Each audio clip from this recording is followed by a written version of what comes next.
second-year receiver, first receiver taken in the 2020 draft, was involved in a serious car accident in Las Vegas. The photos from the scene suggested significant damage to two vehicles. Initially, there was no indication as to Ruggs' injuries or whether anyone was suspected of using alcohol or drugs. Before too long, the Las Vegas police issued a statement that Ruggs will be charged with felony DUI resulting in death.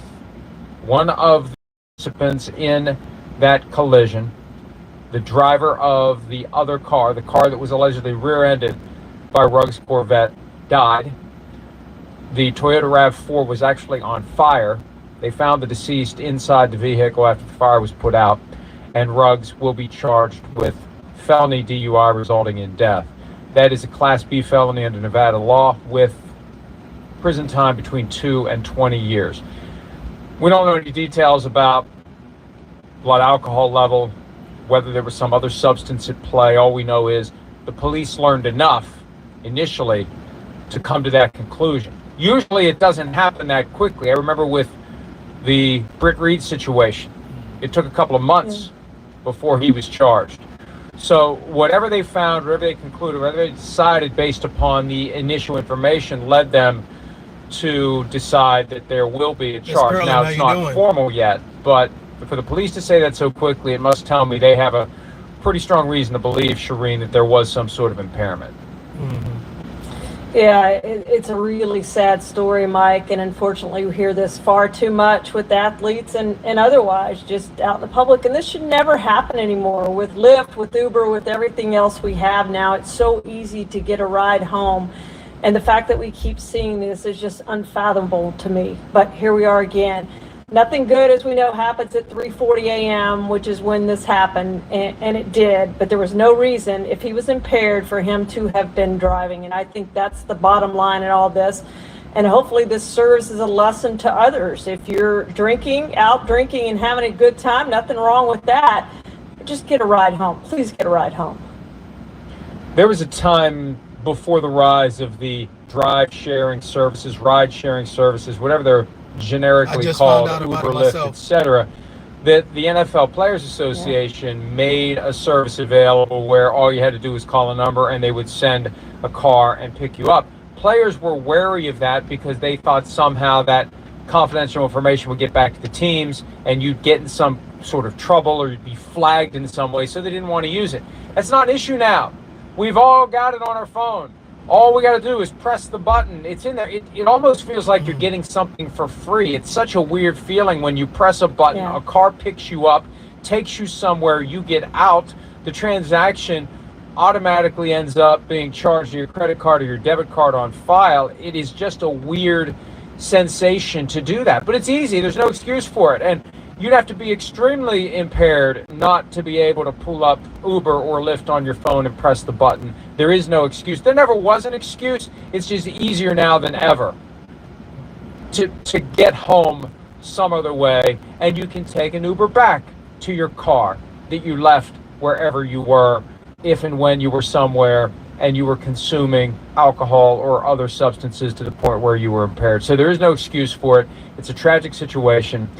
And this is the third time since 1998 that an NFL player has been involved in something like this, where you have an allegation of DUI resulting in death. Leonard Little of the Rams in 1998, 47-year-old Susan Gutweiler died because he was driving drunk. He ultimately was suspended 8 games by Commissioner Paul Tagliabue. And then in 2009, Dante Stallworth, then with the Browns, was charged with manslaughter in Florida, DUI involved in that, and Roger Goodell suspended him for a full year. And in this case, paid leave has emerged since the last situation, and Henry Ruggs could find himself. I mean, he's got bigger problems right now. He's got real life problems, and he's going to be dealing with the guilt and the responsibility if he was indeed impaired. Even if he wasn't impaired, it was a rear-end collision, and one of the first things I learned when I learned how to drive is if you hit somebody from behind, it's your fault, because you always need to be far enough back that you can stop no matter what happens with the car in front of you. He's got to carry that guilt around, but if he's officially charged with a felony, Shireen, he's eligible to be put on paid leave until the prosecution ends. At that time, he would be looking at, I assume, the same punishment as Dante Stallworth, a 1-year suspension. And I'll go back, I'll add 2 others to your list, Mike, both Cowboys. Dwayne Goodrich, who spent a good amount of time in jail for his, and also we can't forget Josh Brent, who killed a teammate while driving drunk. And unfortunately, whatever, Dwayne Goodrich has turned his life around and went back to the University of Tennessee, got his degree, and has been speaking. He's on the speaking tour and says he's doing it for his victims. And he speaks to college teams, he speaks to NFL teams, and I would like to see and I don't know what they do, but I would like to see every NFL team bring in a Dwayne Goodrich and have them speak to the team about what he went through and how his life changed, and more importantly, how the lives of others changed. They will never come back, and he talks openly about that. And the weird thing about this, Mike, is Henry Ruggs' celebration is he holds up 3 fingers. And the reason he holds up 3 fingers is because his former teammate, Rod Scott, died in a car accident, and he wore number 3. So he holds up those 3 fingers whenever he celebrates. So he, as much as anyone, should know about car wrecks and what they can do and not driving drunk. And yet here he is in this situation, and we'll see what happens to him. We've seen some guys come back and play after this, Leonard Little being the case. Others have not, Dwayne Goodrich being the case. So I would like to see, if somebody truly is driving drunk, I would like to see their career be over. But I know that sometimes guys are too talented and they get 2nd, 3rd, 4th chances in the NFL like Leonard Little did. Yeah, Josh Brent's career basically ended. He was not in pads for 18 months, and eventually he had a suspension on top of everything else of 10 games, and I don't know that he ever actually played again after that. If he did, he didn't play for very long. But this is a serious moment for the NFL, and it is an occasion for everyone. And I guess we need a reminder from time to time, because as time passes, you have a new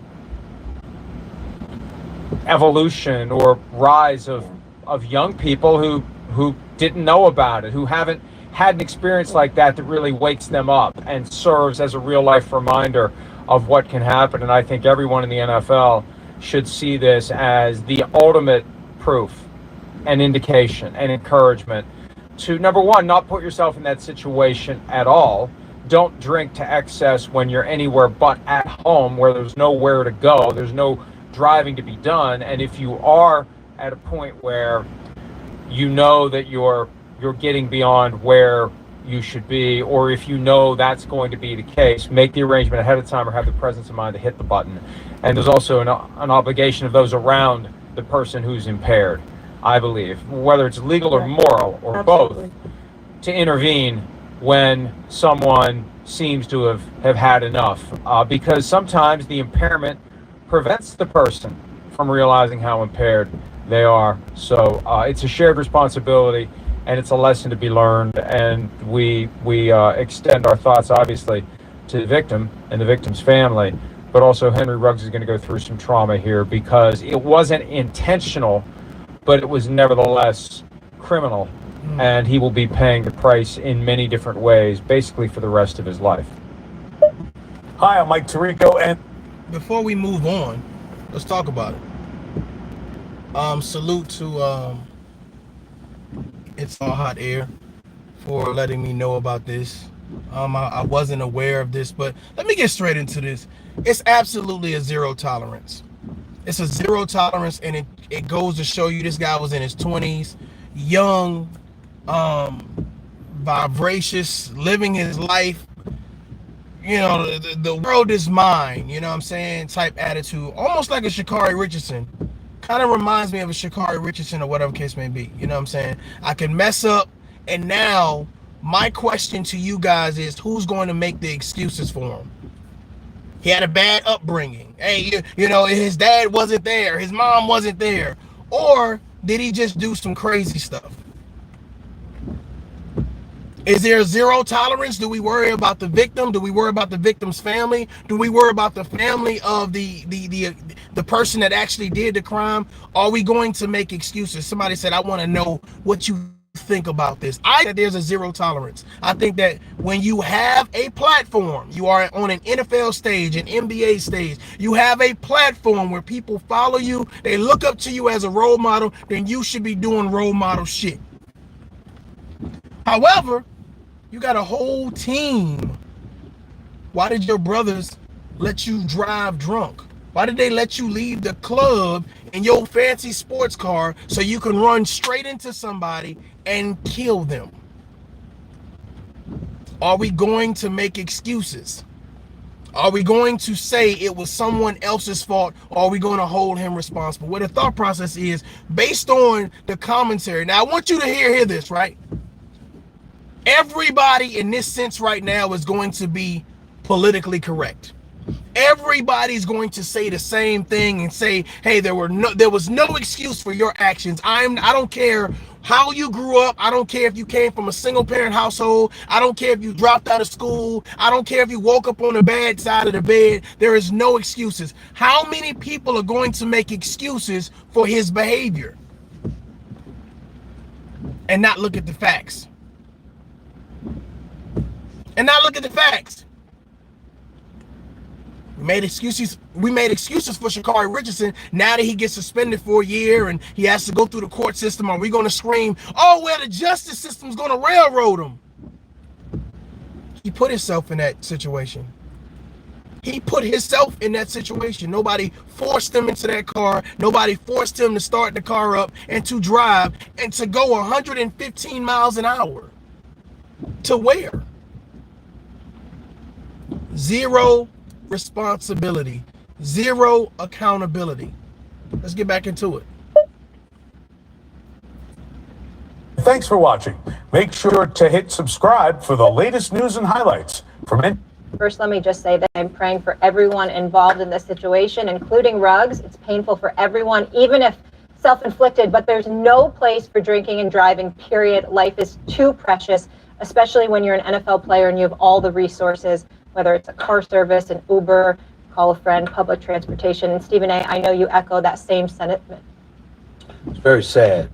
My heart goes out. You're exactly right. Friends don't let friends drive drunk. The fact of the matter is, it's like, again, you could take the people out the hood, but you can't take away the hood mentality. You see what I'm saying? When you give people money that is not accustomed to money, not used to money, they feel like they're invincible, they're untouchable, they're above the law, they're above life. They're above life. Imagine if this was your son or daughter that this NFL player then ran into 115 miles an hour. What do you say? Sorry, my bad. Redo. Go again. Do you make excuses for him? Oh, I like the Raiders, so hey. No! And this is why I said there should be a zero tolerance for nonsense. There should be a zero tolerance for allowing people to just do whatever and say whatever they want. I'm telling you right now, drunk or not, trust me, if he would have recognized, hey bro, my career could be over if I do some crazy stuff. It could be over for me, finito, if I do some crazy stuff. Nope. There needs to be a reminder that, listen, what you do matters, what you say count. And no one's going to stand beside you and say, oh, bro, he came from a bad background. He was a black man. And, oh, no. They are going to prosecute you to the highest extent of the law. They're going to make an example out of you. Who's going to make the excuses? That's what I want to hear. That's all I want to hear. That's what I want to know. That's what I want to talk about. Who's going to make the excuses for him? Who's going to say, well, he didn't mean it. You shouldn't be so hard on him. NFL player, I'm sure you got a couple dollars. I'm sure you could have got an Uber. Hell, had a limo pick you up, had a jet pick you up, had a helicopter fly into the middle of the club. Back up. He getting on the helicopter. We don't hold people accountable, but here's the funny thing about it. Society has a way of verbally announcing we hold you accountable. There's a zero acceptance. Why do we have such an acceptance on YouTube with these other content creators doing and saying what they want? This is the end result. This is that reckless behavior. This is that I don't really care about what's going on, you know, and I'm gonna get behind the wheel. Well, YouTube is a platform. It's a wheel. It's a driving function where I'm just gonna do what I want to do recklessly. I can almost guarantee you that the rest of this commentary is going to be, there's a zero tolerance, there's no need, he threw his life away, what about his other family and friends that he's taking care of, he's probably the breadwinner, etc., etc., etc. I'm gonna play this. I know Stephen A has been getting a lot of flack, especially from Kwame Brown, etc., etc., etc. A lot of people who once agreed with Stephen A now go against him because it's all about a get along, go along, get along, etc., etc. But right now, I'm sure he's about to go with the status quo and say that this guy probably was talented, but he's a dumbass. And I'm going to have to agree, because if it was my daughter, if it was my wife, it was my significant other, it was my mother, imagine somebody coming home 3 a.m. in the morning, they're a nurse, they're a doctor, they're a lawyer, they're a fireman, whatever, just driving, trying to get back home, and somebody fucking rams in the back of them. 115 miles an hour and kills them. What excuses are we about to make right now? What excuses are we about to make right now? Or are we going to hold them responsible? Or are we going to say there's a zero tolerance? Or are we going to turn around and say, no. Whatever the NFL do now, it's about racism. Whatever the legal system does, it's about racism. Or are we going to say, hey, you need to get what the hell you deserve? We always make an excuse for the people that's doing the fuck shit. We always uphold the worst of our community. The people that elevate and promote the worst negativity, the worst division. We always do the crazy shit, and it's crazy. Let's hear what he got to say. Let's hear what he got to say. I say zero tolerance. That's what I say. Person that lost their life and their loved ones. Salute. Obviously, you don't get on the road anticipating that something like this is going to happen to you. I'm really, really sad. I don't believe for 1 second that Henry Ruggs III intended for this to happen. Right, I agree. But at the end of the day, accountability is necessary here. Hold on, let it breathe. Because wait, no, let it breathe. At the end of the day, accountability is necessary. Ladies and gentlemen, if you follow ToughLove, if you are subscribed to this channel and you don't believe that this man should be held accountable, please unsubscribe. This is your opportunity right now, because you're not going to like where I take the ToughLove channel. You are not. If you think that this man driving 115 miles an hour and ramming into a back of somebody, an innocent pedestrian, and kills her, if you think that there's some type of excuse to be made, please block me, unsubscribe. I don't need you here. Please get the fuck up out of here. Please. I'm not making excuses. I don't care who you like. I don't care what your team is. I don't care who you think you are in life. There are some things that say zero tolerance. It's zero tolerance if you touching our kids. It's zero tolerance if you're promoting abuse. It's zero tolerance for you to be driving drunk, partying, we outside, we lit, and you think that you're just untouchable. There's a serious entitlement going on here, where we've made celebrities feel like, you know what, man, you above the law. You can't be touched. And then when you start talking about, well, we just average old folks, damn, you could just take our life like that? It's cool. I got a whole baby seat back here. Can you imagine him running into my mother? Bruh.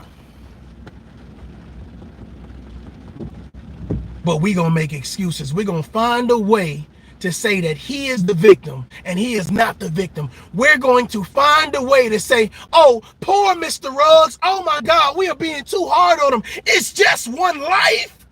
He was an NFL player. He's a superstar. We need to have leniency. Come on, black men are getting the raw deal. Black people are getting railroaded. Or do we handle this shit on a case-by-case basis? Do we look at the facts? Do we promote a zero tolerance because the end result was someone's life getting taken and it wasn't supposed to be that way? Or do we say, you know what? This person over here don't like Stephen A, so we don't like Stephen A. This person don't like the NFL, so we don't like the NFL. What we gonna do here? How we gonna handle this? How we gonna handle this?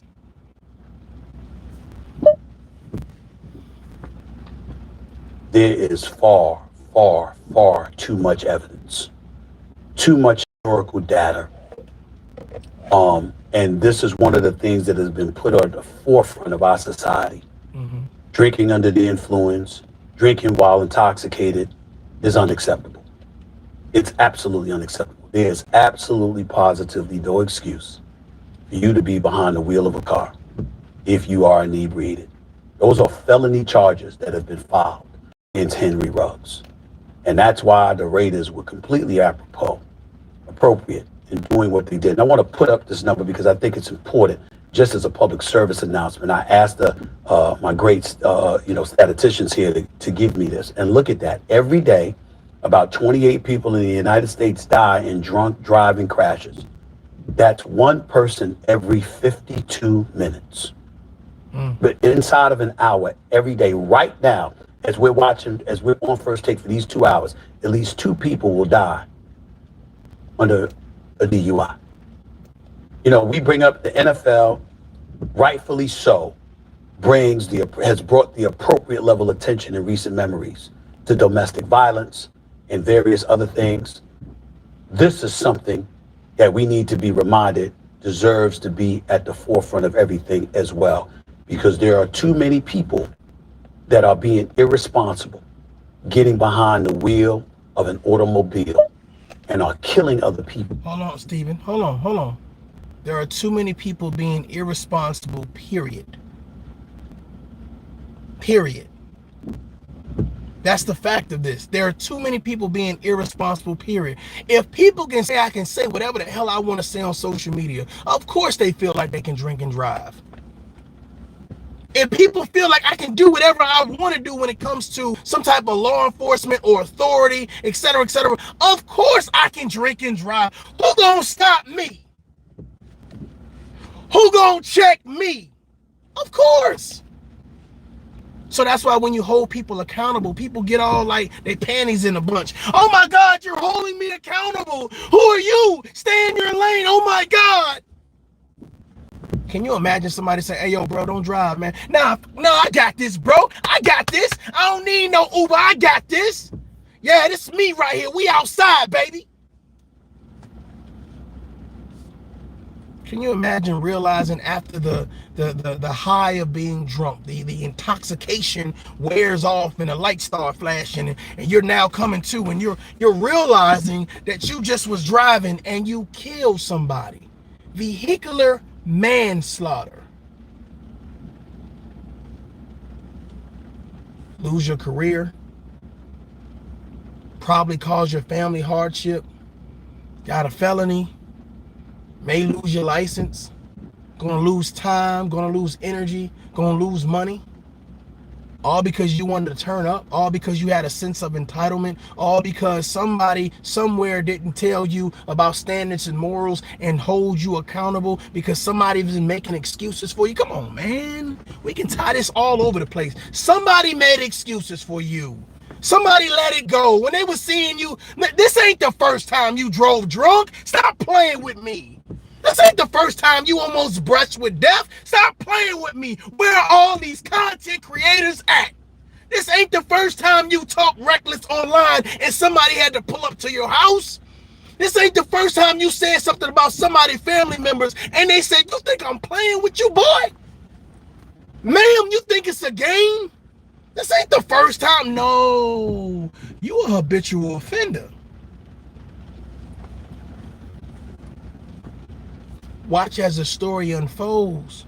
One of his teammates is going to say, I told him. I told him. I tried to hold him accountable. I tried to be responsible. I was a friend. I told him, don't do it, bro. It ain't worth it. Think about your family. Think about your career. Think about you being a role model. Don't do it, bruh. This ain't the first time. This is the problem with people think, this is just the first time Sha'Carri Richardson smoked weed. No, it's not. It's the first time she got caught. It's the first time she got caught. We didn't hold her responsible. We're going to hold the Olympics responsible. Those racist The whole Olympics is responsible, even though they've suspended other people, white people, for smoking weed, etc., etc., etc. The fact that it's Sha'Carri Richardson, oh no, we ain't gonna cancel the Olympics, boycott the Olympics. We don't hold people responsible. That's why our goddamn generation is so twisted and messed up now. That's why men and women are so effed up now, because they don't feel like they can be held responsible. Who gonna check me? Who gonna check me? You can't tell me what to do. You ain't my mama. You ain't my daddy. Your daddy wasn't around and your mama was strung out on drugs. Your mama was an alcoholic. Your mama was a hoe. Let's be real. Your mama was never really a mama. Let's be real. So you never really had parents. Who gonna check me? Nah, who's gonna make any excuses for this situation? That's what I want to know. Who's going to make excuses for this situation right now? Who's going to think that the victim deserves to be a victim? Oh, well, maybe she shouldn't have been out that late. Maybe she shouldn't have worked that shift. Maybe she shouldn't have took that way home. Or who's going to say he deserves whatever the fuck happens because he decided to get behind the wheel and be reckless? Decided to do what he wanted to do. This younger generation has such a sense of entitlement. Such a sense of entitlement. You say something as someone older, someone more mature, and they say, they a bunch of weirdos.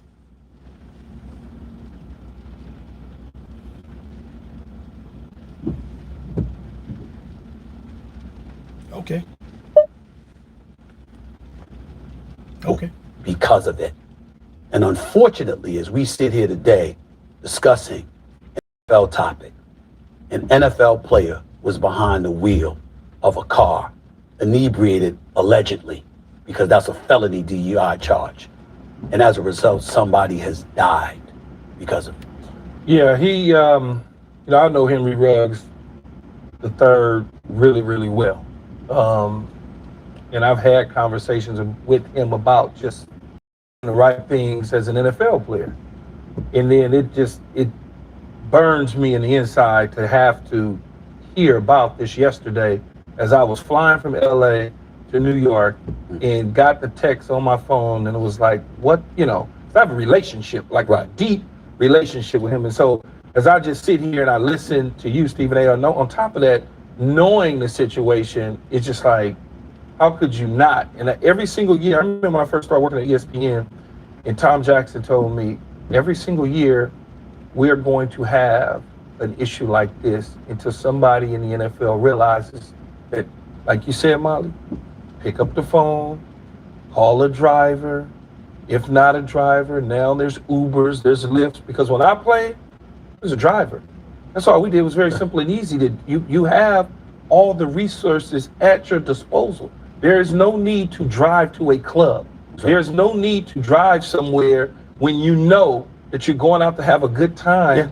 Yeah. There's just no need for it at all, because the people that you're trying to show your car to ain't gonna see it any damn way, because it's gonna be in a parking lot. Right. Or in the structure somewhere in Las Vegas. You're not like standing in front where people just there. And I don't know for the life of me what would make him at 22 years old get in that car and say to himself, I'm okay to drive. Because at 22 years old, you feel invincible. You feel a sense of entitlement. You feel like you've made it if you reached a certain pinnacle. You have a certain platform. You have a certain clout, a certain status. You feel like you are the man, or you feel like you are the woman. This is the reason the ToughLove platform exists, to have these conversations, to remind you that it's important to think. It is important to have a perspective that is not outrageous. It's important to not only reflect, You know what I'm saying? And stop deflecting. But it's also important to hear and have a sense of understanding for other people and for the problem. The problem is that we are irresponsible when it comes to the shit that we're supposed to do. We say we grown. We promote it. We cheer for it. We grown. I'm grown. I'm grown. I pay my own bills. I take care of my own kids. Well, you're supposed to. You're an adult. That's what you're supposed to do. Why are you cheering for that? But that's another conversation. Let's stick to the point. The fact of the matter is that there is a zero tolerance that should be exercised when it comes to certain things. But we don't exercise that zero tolerance because guess what? A lot of us see ourselves in that situation. Oh, I was just drinking and driving last night. How can I judge him when I was just doing the same thing last night? Well, there has to be a point where you wake up and say, let me stop the bullshit. Let me stop the bullshit. Let me find a designated driver. Let me call an Uber. Let me have a friend that don't drink to come out with us and say, hey, you drive. You got the keys. Make sure we get there safely and back safely. That's your job. I appreciate you. Hey, whatever. You want club soda all night? You want tea all night? You want water all night? Lemonade? I got you. We don't think because we're not forced to think. That's why these tough love platforms. Let me stop playing. I'm about to piss somebody off. Let me stop. Ain't no goddamn a whole lot of tough love platforms. Come on, man. Are you serious? Are we too busy bashing one another? Stop. I already talked about it. I ain't gonna talk about it again. We too busy bashing one another. I feel comfortable in my disformity. I feel comfortable in my disdain for other people. I feel very comfortable with saying I'm okay with my entitlement. I made it out the hood. Look at me go.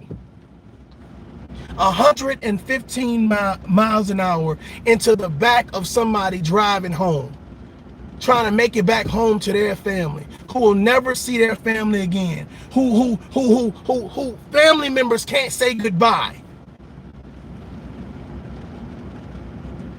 Can you imagine if that was you? Can you imagine if that was somebody that you love dying because someone felt like they had a sense of entitlement over the life of someone else? I'm out of control. Whoa, I'm about to go as fast as I can. Whoa! I'm about to do all 120 miles an hour in this truck.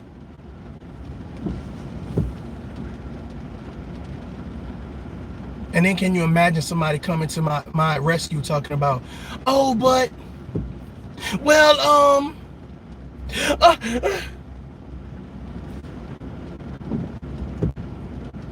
we have a tolerance level that is high.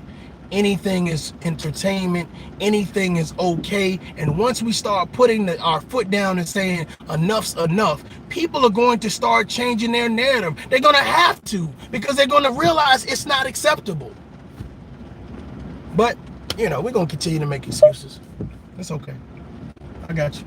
Drives me crazy. Unfortunately, Keyshawn, that's exactly what it is. A lot of people get in the car because, like I said, that's why I used the word, it's non-intentional. Certainly he didn't intend for this to happen. Of course not. But the point that I'm trying to make is that you feel like, yeah, I'm all right. No, I can make it home. Yeah, I get it. But another thing, though, is you don't have to, it's a lot of this times with these athletes and people in, and I'm just going to speak to the athlete side of things, it becomes ego.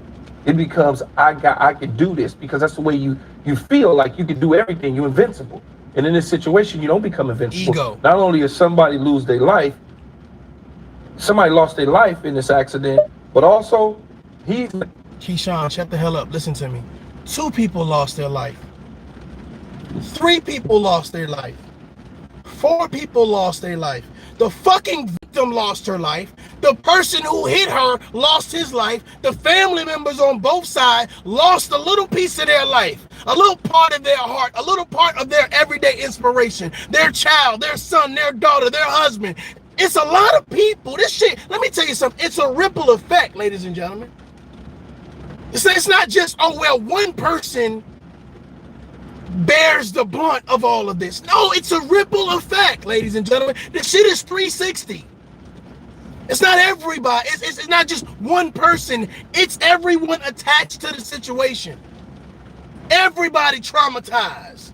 Everybody is sitting in this daze like, it can't be my daughter, not my child. I just was on the phone with her. I just was texting her. We were supposed to meet for lunch.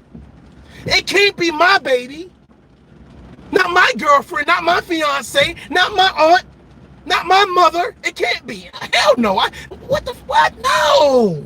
Imagine how much therapy you got to get. Imagine if she was calling someone, talking hands-free on the phone or whatever, and somebody just slammed into the back of her.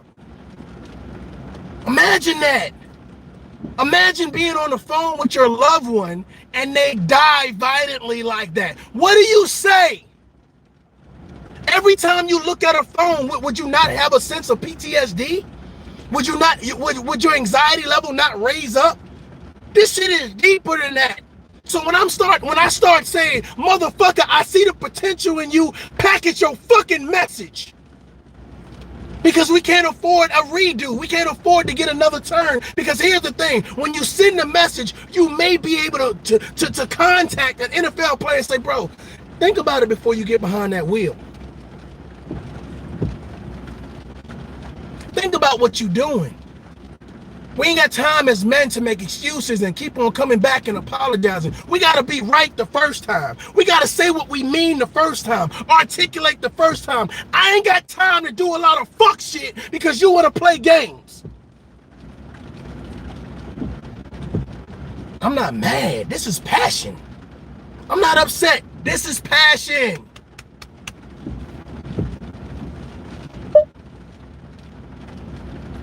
Now affected not only their family lives, his own family lives too, because he was the breadwinner. He was the breadwinner to get his family up out of Alabama. And now all of a sudden you've affected all of that. Yeah. The economics of the game is now affected. Now you get ready to face jail time. Yeah. And they're gonna take it very serious in Las Vegas. Because, well, first of all, they're gonna take it very serious in Vegas.